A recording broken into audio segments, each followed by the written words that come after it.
টুকু। টুকু খুবই চঞ্চল ছিল।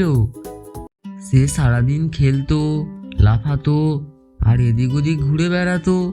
খেলতে খেলতে সে অনেক সময় কথা শুনতো না। যে কাজ করতে বলতো সে কাজটা করতেই চাইতো না। একদিন জঙ্গলে সব পশুরা মিলে ফল সংগ্রহ করছিল। সবাই মিলে কাজ করলে কাজটা সহজ হয়, কিন্তু টুকু বলল, আমি কাজ করব না, আমি খেলবো। সে এক গাছ থেকে আর এক গাছে লাফাতে লাগলো। কাজ শেষ হলে সবাই ফল পেল, কিন্তু টুকু কিছুই পেল না।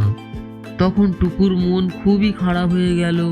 টুকু ভাবলো, সবাই কেন ফল পেল আর আমি পেলাম না। সে তখন বুঝতে পারলো কাজ না করলে কিছুই পাওয়া যায় না। পরের দিন টুকু সবার সঙ্গে ফল তুললো, কাজ করলো, ফল জড়ো করলো। সবাই টুকুকে দেখে খুবই খুশি হলো। কাজের শেষে টুকু একটা বড় ফল পেল।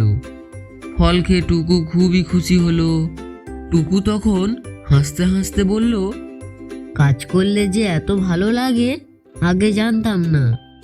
সেই দিন থেকে টুকু আর অলস থাকতো না। সে খেলতো, আবার সময় মতো কাজও করতো।